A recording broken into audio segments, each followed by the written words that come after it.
Alarm बजते ही शिप्रा नहा धोकर सीधा अपनी रसोई में आती है और सीधा रसोई के सामने अपनी देवरानी के बंद खिड़की को देखकर खुश होने लगती है। अब आएगा मजा। अच्छा हुआ जो मैंने रात में 6 बजे का अलार्म लगा दिया था। टाइम से पहले उठ गई, फटाफट से चाय नाश्ता तैयार कर लेती हूँ। आज का नाश्ता तो सासू माँ ससुर जी मेरे यहाँ खाएंगे और तब मेरी देवरानी का जलकर खाक हुआ चेहरा देखने लायक होगा।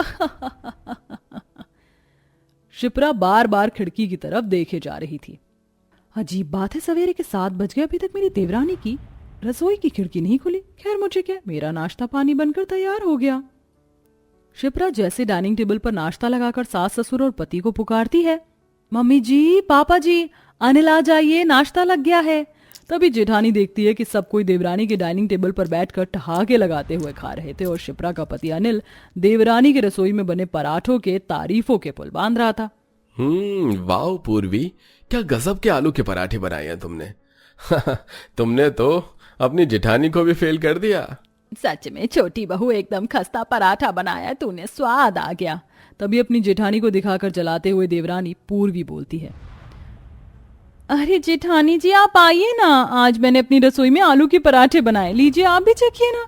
शिप्रा चिढ़ जाती है और बिना कुछ कहे गुस्से में पैर पटकते हुए अपनी रसोई में आ जाती है। तभी दूसरी तरफ से देवरानी अपनी रसोई की खिड़की से झांकते हुए बोली, क्या हुआ मेरी प्यारी जेठानी जी, सारी मेहनत बर्बाद चली गई। चुड़ैल डायन, तुझे क्या लगता है ये मक्खन वाले पराठे खिलाकर तू सबको बस में कर लेगी? तू अगर खिलाड़ी है तो मैं भी अनाड़ी हूं, अब तू देख। दरअसल दोनों देवरानी जेठानी के बीच खटपट का कारण उनकी अलग अलग रसोई की जुड़ी हुई खिड़की थी। लगभग तकरीबन 3 महीने पहले शादी करके शांति निकेतन में बहुएं बनकर आई थी। दोनों देवरानी जेठानी होने के साथ साथ सगी बहनें हैं, लेकिन दोनों के बीच में इतनी खटास कैसे आई, जानने के लिए पिछली कहानी पर गौर फरमाते हैं, जहां विमला देवी अपनी दोनों बेटियों के लिए रिश्ता ढूंढ रही थी। देखिए पंडित जी, मैंने मेरी बेटियों को हर गुण दिए हैं, जिस भी घर जाएंगी वहां से मुड़कर कोई शिकायत नहीं आएगी। 56 के 56 तरह के पकवान बनाने आते दोनों को, सब कुछ सिखाया है मैंने इन्हें। क्या बात है बहन जी, फिर तो रिश्ता चुटकी बजाते ही हो जाएगा। अरे आजकल के लड़के वालों को यही तो चाहिए, बहू कामकाजी हो और अच्छा अच्छा खाना बनाकर खिलाए। एक ऐसा ही बड़ा नेक परिवार है मेरी नजर में, 2 बेटे हैं उनके भी। तो फिर आप बात बढ़ाइए पंडित जी, मेरी दोनों बेटी एक घर में चली जाएंगी तो भला हो जाएगा। लेकिन विमला देवी को कहाँ पता था कि उसके सामने प्यार मोहब्बत से रहने वाली उसकी दोनों बेटियों में रह रहकर कुत्ते बिल्ली की तरह कलेशबाजी भी होती थी। दोनों के बीच 36 गुण मिलने के साथ 36 का आंकड़ा भी था।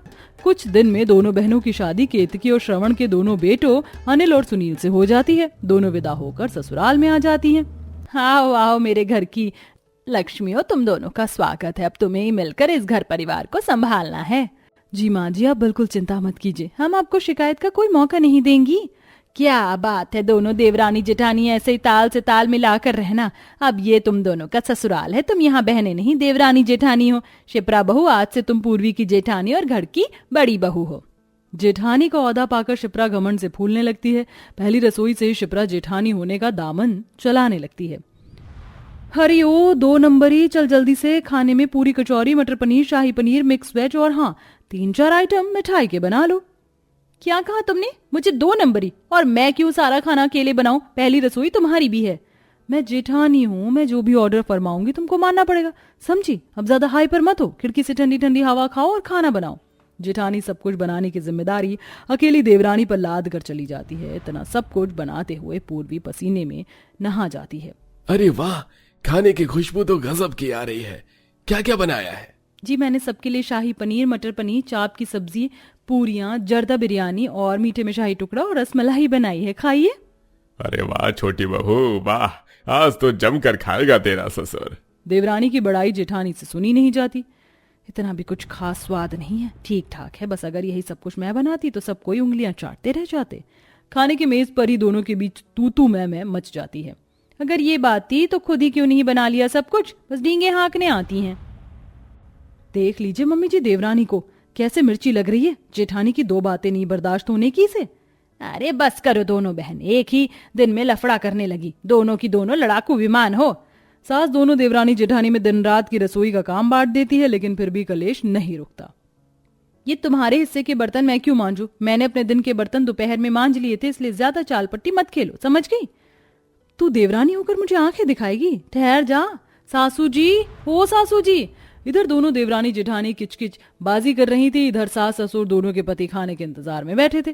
तभी सास रसोई में आती है। अरे किस बात का लड़ाई झगड़ा कर रही हो तुम देवरानी जेठानी? सासू जी 100 की सीधी बात कहूंगी, मैं इस लड़ाकू देवरानी के साथ एक रसोई में नहीं बनाऊंगी खाना, इसके लिए दूसरी रसोई बनवा दीजिए। ठीक है तो मम्मी जी मुझको डिट्टो ऐसी ही खिड़की वाली रसोई बनवा कर दीजिएगा बस। दो अलग रसोई बनाने की बात सुनकर सास को दुख तो लगता है, लेकिन दोनों देवरानी जेठानी के झगड़े झंझट को देखकर सास हूबहू जेठानी के जैसी खिड़की वाली रसोई बनवा देती है। लेकिन रसोई की जुड़ी दीवार के चलते दोनों की खिड़की से ताका झाका जा सकता था, इसीलिए दोनों का कलेश अलग अलग रसोई करवा कर भी नहीं मिटता है। आज तो मैं ऐसी बढ़िया कढ़ी चावल बनाऊंगी कि सब खाते रह जाएंगे। अरे नहीं, मैं कढ़ी में डालने के लिए छाछ तो लाई नहीं। एक काम करती हूँ, गैस धीमी करके फटाफट से बनिए के पास से ले आती हूँ। जेठानी गैस धीमी करके चली जाती है, तभी देवरानी रसोई की खिड़की से हाथ बढ़ाकर गैस तेज कर देती है। अच्छा, तो मेरी जलकुकड़ी जेठानी कढ़ी बना रही थी। कोई नहीं, जब तक वो आएंगी कढ़ी तो कोफ्ता बन जाएगी। कुछ देर में जेठानी जब वापस रसोई में आती हैं तो पूरी कढ़ाई जल पड़ी थी। हे भगवान, मैंने कितने दिल से कढ़ाई बनाई थी, जरूर ये मेरी चिड़ोकली देवरानी की करामात है। इससे तो आज मैं मजा चखाती हूँ। शाम को देवरानी अपनी बारी में रसोई में गुनगुनाते हुए खाना बनाती है। मेरे सामने वाली खिड़की में जो जल कुकड़ी जेठानी रहती है, ला ला ला ला ला ला ला ला ला ला। बहुत इंडियन आइडल बनने का शौक है ना, अब आएगा मजा। जेठानी खिड़की से देवरानी के रसोई में बड़ा सा कॉकरोच छोड़ देती है, जिसे देखकर पूर्वी डर के मारे उछलने लगती है। देखो तो कैसे बंदरिया जैसे उछल रही है। जेठानी ये तुमने किया है, मैं छोड़ूंगी नहीं। पहले इस कॉकरोच से तो बच, आइंदा मेरी रसोई में गड़बड़ घोटाला किया ना तो ये तो बस ट्रेलर है, देवरानी पूरी पिक्चर दिखाऊंगी। चीखने की आवाज सुनकर सास जल्दी से आकर कॉकरोच को भगाती है। देवरानी गुस्से में दांत पीस लेती है। इस जेठानी ने मेरी नाक में दम करके रख दिया, इसे तो मैं छोड़ूंगी नहीं। कल तक तो दोनों देवरानी जेठानी एक दूसरे का खाना ही खराब किया करते थे, लेकिन अब जलन जलन में आकर दोनों एक दूसरे का कभी महंगा मेकअप तोड़ती तो कभी कांच की कटोरी ग्लास तो कभी तेल मसाले एक दूसरे की रसोई में से ही गायब कर देती, जिससे घर में सामान ले ले लाकर दोनों एक दूसरे के पति की जेब खाली कर देती हैं। अरे शिप्रा, आखिर इतना राशन पानी जा कहाँ रहा है? महीने में इतना राशन डलवा दिया। मुझे क्या कहते हो, जाकर उस देवरानी को क्यों नहीं कहते, वही मेरी रसोई में खिड़की से राशन गायब करती है। और तुम हो आए दिन मेरे महंगे महंगे चाय के कप तोड़ डाले, उसकी भरपाई कौन करेगा? खिड़की से चिपकली के जैसे ताका झाकी क्यों करती हो, बेशरम के जैसे। तू है बेशरम समझी, 2 नंबरी देवरानी। मुझको 2 नंबरी कहाँ, ठहर तू। दोनों अपनी अपनी रसोई में से करछी बेलन लेकर लड़ने आती हैं। इस बार सास का गुस्सा 7वें आसमान पर पहुंच जाता है। वो दोनों की क्लास लगाते हुए बोली, अरे बस भी करो दोनों बेशरम बलाओ, दोनों में शर्म नाम की चीज नहीं, निकलो दोनों मेरे घर से। एक तो तुम दोनों ने पहले अलग अलग रसोई बांट ली और उसमें भी तुम्हें चैन नहीं। जाओ अपने घर में, अपने बेटे का खाना मैं खुद बना लूंगी, निकलो। दोनों की सिट्टी पिट्टी गुल हो जाती और दोनों देवरानी जेठानी सास का मुंह देखने लगती हैं और दोनों अपनी अपनी गलती मान लेती हैं बिना एक दूसरे की बारी का इंतजार किए। माँ जी, हम दोनों को माफ कर दीजिए, हमसे गलती हो गई, पर हमको मायके मत भेजिए। ठीक है, पर मेरी एक शर्त है, अब से तुम दोनों को एक ही रसोई में साथ मिलकर खाना बनाना होगा। हमको मंजूर है माँ जी। इसी के साथ सारा झगड़ा खत्म हो जाता है और दोनों देवरानी जेठानी एक ही खिड़की वाली रसोई में खाना बनाती हैं।